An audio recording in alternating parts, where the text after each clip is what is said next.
Type 2 का हम लोग क्वेश्चन देखेंगे। तो क्वेश्चन है solve with the help of rank difference method of the flowing data. इस क्वेश्चन को हम लोग रैंक डिफरेंस मेथड से सॉल्व करेंगे। हिंदी में बोलते हैं रैंक अंतर विधि। तो ये जो क्वेश्चन है बीएड सेमेस्टर 2 का असेसमेंट एंड लर्निंग का क्वेश्चन है, जो कि बहुत ही इम्पोर्टेंट है। तो हम लोग इसको सॉल्व करने वाले हैं। तो इसमें कुछ डाटा दिया गया है। डाटा ये है कि छात्र जो है स्टूडेंट्स वे ABCDEFGHIJ इतने सारे दिए गए हैं। और इंग्लिश का जो डाटा है ए का 25 है, बी का 27, सी का 30, डी का 40, ई का 37, एफ का 35, जी का 14, एच का 60, आई का 80 और जे का 10।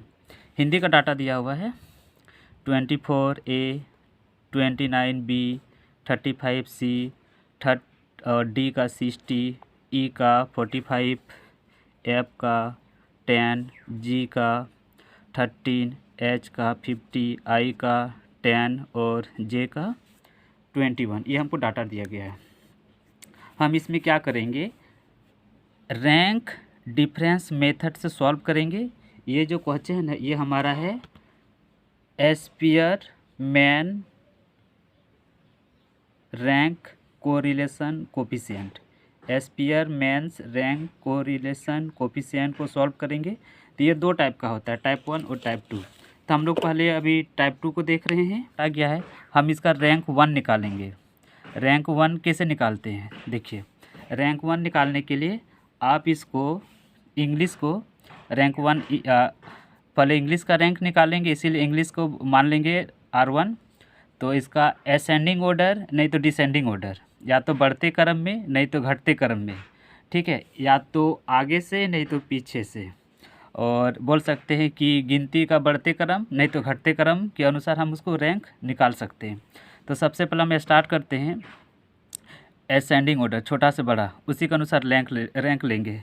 तो सबसे पहले हम काउंट देखते हैं क्या क्या है। 25 है, 37 है, 25 है, 27 है, 30 है, 40 है, 37 है, 45 है, 40 है, 60 है, 80 है और 10 है। इसमें हम देखते हैं जो स्मॉलेस्ट नंबर है, जो सबसे छोटी संख्या है, वो मेरा 10 है, ठीक है। तो 10 को हम मानते हैं रैंक 1। उसके बाद 10 से जो बड़ा है, 10 से बड़ा हम देख लेते हैं। 10 से बड़ा हमको दिख रहा है 10 के बड़ा 14। तो ये मेरा हो गया रैंक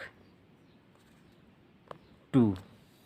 14 के बाद हम देखते हैं तो हमको जो रैंक दिखाई देगा, 14 के बाद रैंक है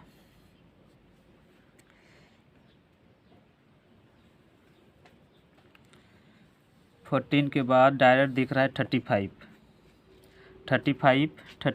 से 14 के बाद 15 नहीं है, 16, डायरेक्ट 30 आ गया। इसको दे देते हैं रैंक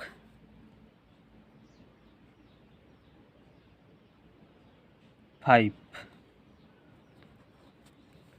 उसके बाद हम देख लेते हैं 35 के बाद आ गया 37, इसको दे देते हैं रैंक 35, देख लेते हैं 35 के बाद है 30 के बाद है 35, ये तुम्हारा रैंक हो गया 6।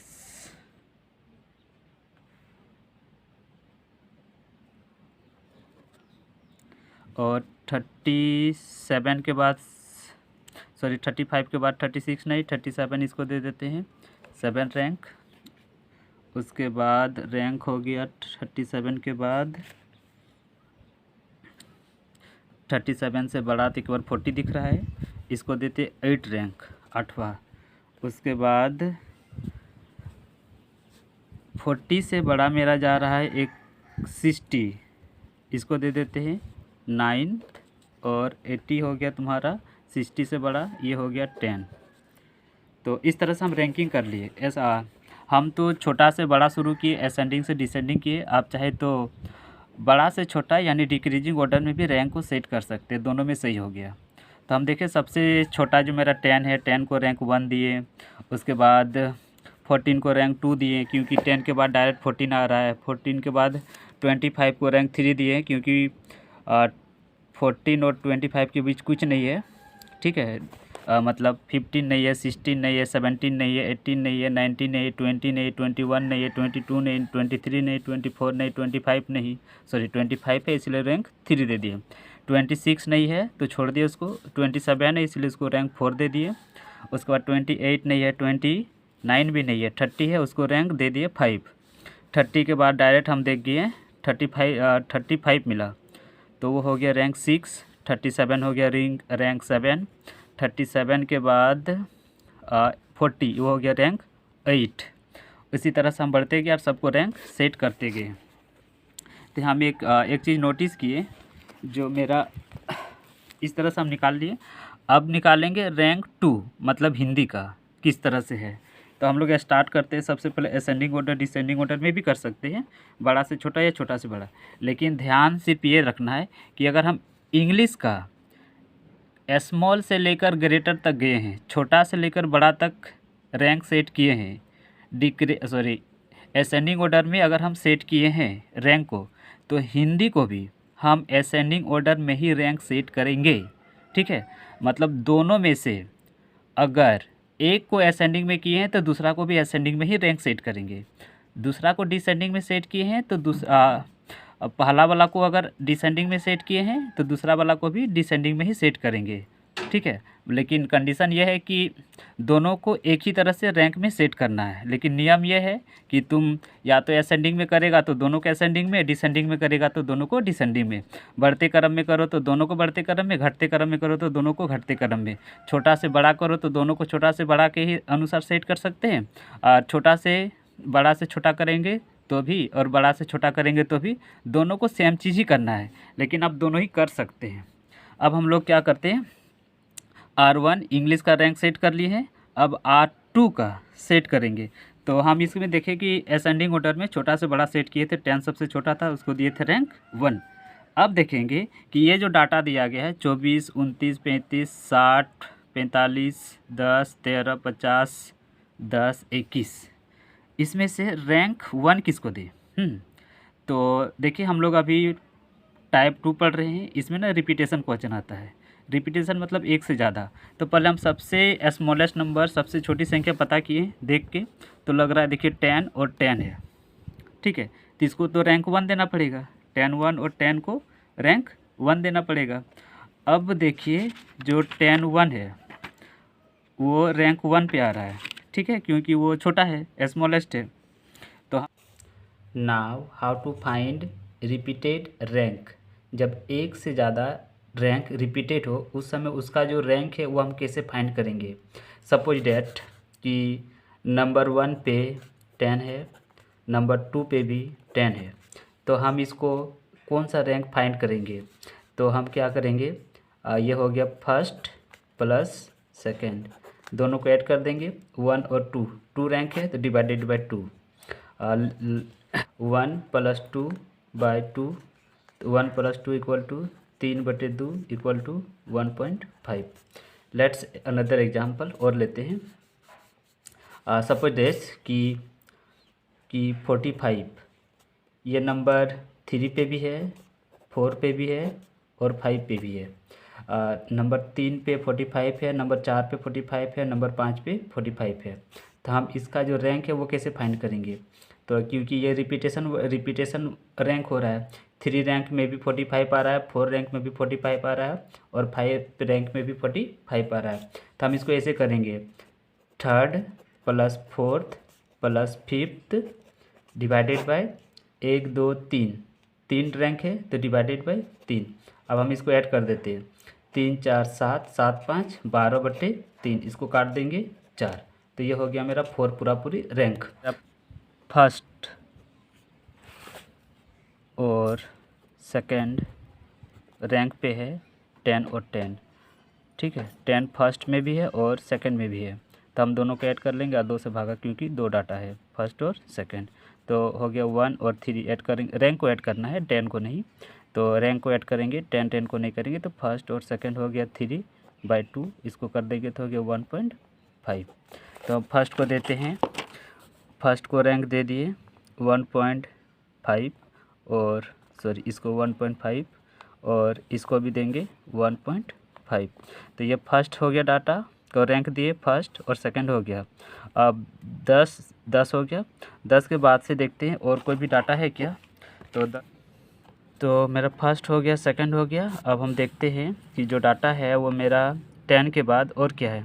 तो 10 के बाद मेरा डाटा है 10 हो गया, 10 हो गया। उसके बाद देखते हैं 13। तो इसको फर्स्ट हो गया, सेकंड हो गया, ये हो गया थर्ड रैंक।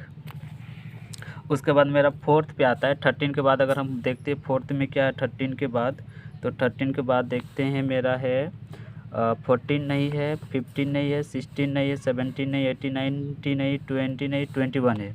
तो ये मेरा हो गया फोर्थ डाटा। सॉरी, हम यहाँ पे 3 लिखे हुए हैं, ये हो गया फोर्थ। उसके बाद फिफ्थ देख लेते हैं। तो 21 के बाद से देख रहे हैं कुछ ये है 24।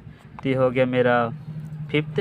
अब 24 के बाद 29 और बीच में कुछ है क्या, नहीं। तो ये हो गया 6 हो गया। 6 के बाद 29 के बाद 35। तो ये हो गया मेरा 7 और 7 35 के बाद हम देख लेते हैं 45 है। तो 45 को दे देते हैं हम 45 को 8 और 45 हो गया। उसके बाद देखो 50 बचा और 60 बचा। तो 50 को दे देते हैं हम, यहाँ पे 8 तक हो चुका ना, 9 और ये हो गया 10। इस तरह से हम डाटा का R1 का और R2 का हिंदी और इंग्लिश का निकाल लिए। अब हमको निकालना है डिफरेंस। यही तो हमको इसमें करना था।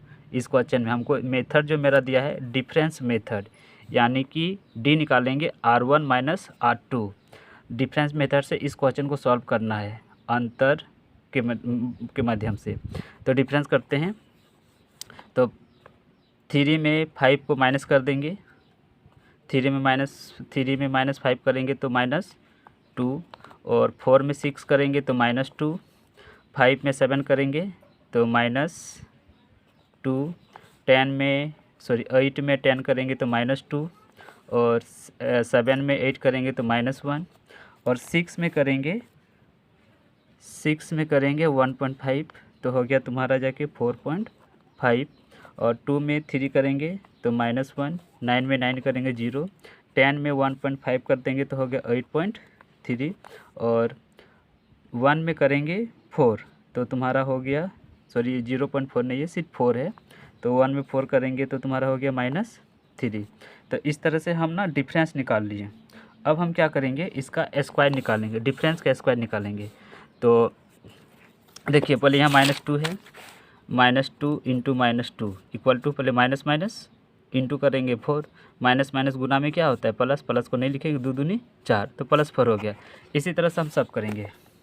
तो हो गया 2 का स्क्वायर 4, फिर 2 का स्क्वायर 4, 2 का स्क्वायर 4, 2 का स्क्वायर 4, 1 का स्क्वायर हो गया 1 और 4.5 का स्क्वायर करेंगे 5 का हो गया 25.5 4 20 और 1 का 1 हो गया, 0 का 0 हो गया। 8.7 का स्क्वायर करेंगे तो 72 पॉइंट हो गया 5 और 3 का स्क्वायर करेंगे तो 9। अब हम क्या करेंगे, D square, summation of d square, sigma D square, मतलब इन सबको जितना भी सिग्मा डी स्क्वायर है उसको सब ऐड करेंगे, जोड़ेंगे। तो जोड़ते हैं, देखिए 4 4 8 4 3 12 4 4 16 17 18 18 और 19 27 हो गया और 20.25 और 72.9 इसको ऐड करेंगे तो हो गया 119.75। इतना हम फाइंड कर लिए हैं। अब मेरा 2 काम रहा। फर्स्ट काम है n कितना होगा, n इक्वल टू। सेकेंड काम है m कितना होता है, क्योंकि फॉर्मूला में यूज होने वाला है। तो n निकालने के लिए मेरा है, n के लिए हम ना इस डाटा को काउंट कर लेते हैं कितने ग्रुप में है, A B C D E F G H I J 1 2 3 4 5 6 7 8 9 10 तक। तो n इक्वल टू मेरा हो गया 10। अब हम m कैसे फाइंड करेंगे, तो m निकालने के लिए देखिए हम लोग क्या करते हैं। अगर सबसे पहले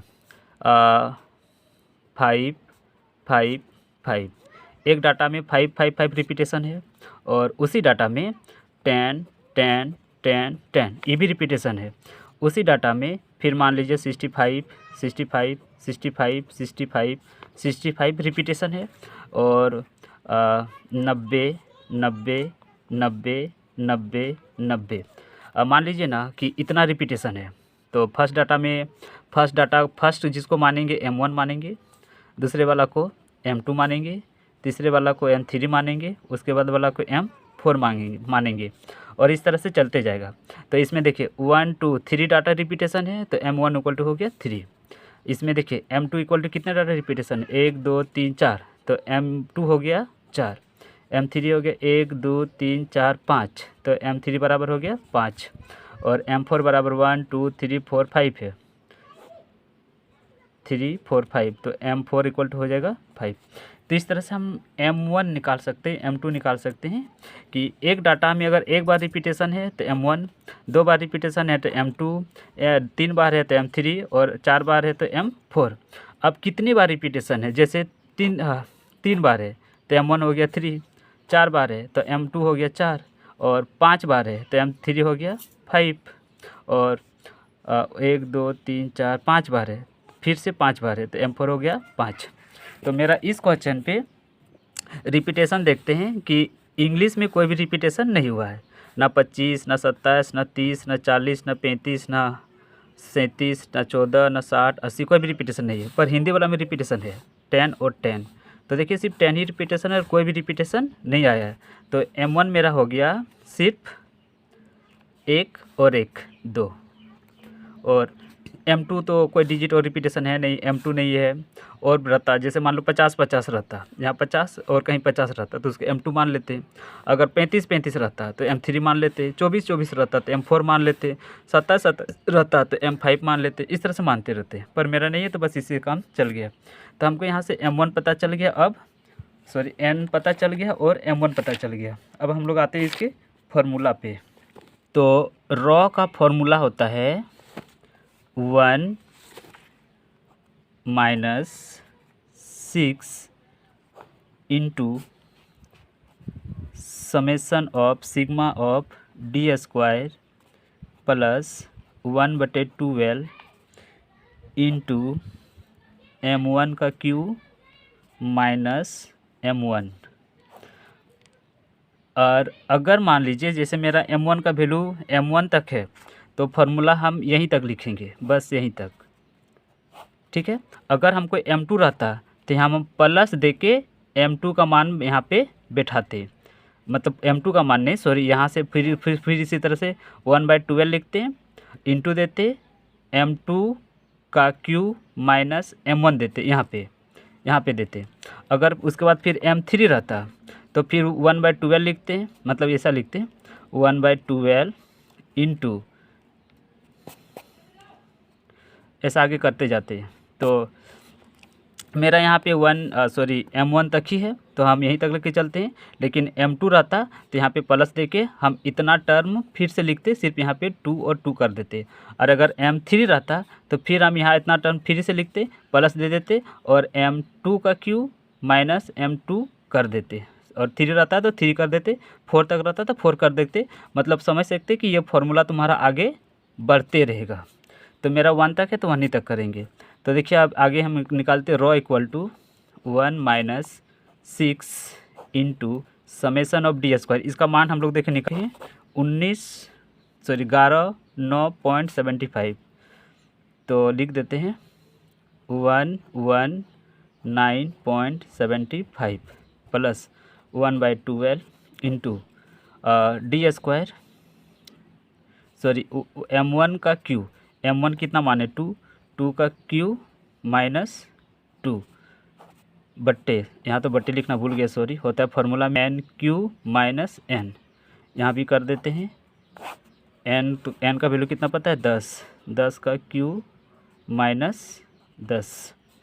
तो रॉ इक्वल टू हो गया 1 माइनस 6 इंटू 119.75 प्लस 2 नहीं होता है, यहाँ पे 12 होता है, 12 इंटू 2 का क्यू करेंगे तो 8 माइनस 2 ब्रैकेट बंद।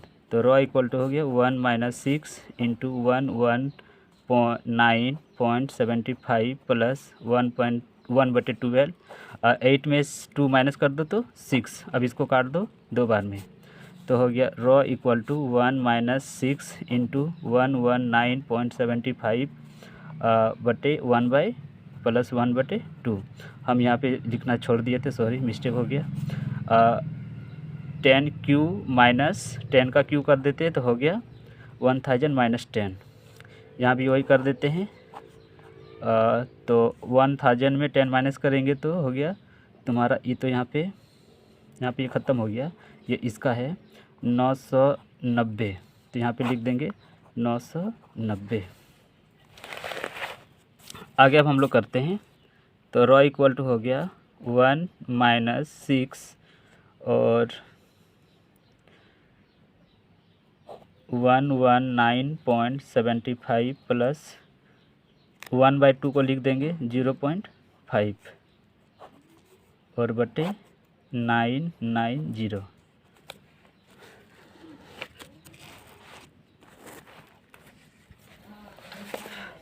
आगे करते हैं, रॉ इक्वल टू हो गया 1 माइनस, अब 6 से इसको मल्टीप्लाई कर देते, सॉरी पहले ऐड कर देंगे, तो हो गया यहाँ पे 0, 5 में 0 ऐड करेंगे तो 0, 7 5 12, 12 के 2 हाथ में रहा 1, 9 119 और 1 120 बट्टे हो गया 990। अब हम इसको 1 माइनस, यहाँ पे 6 था ना, 6 से मल्टीप्लाई कर देंगे, 6 से मल्टीप्लाई कर देंगे तो मेरा हो जाता है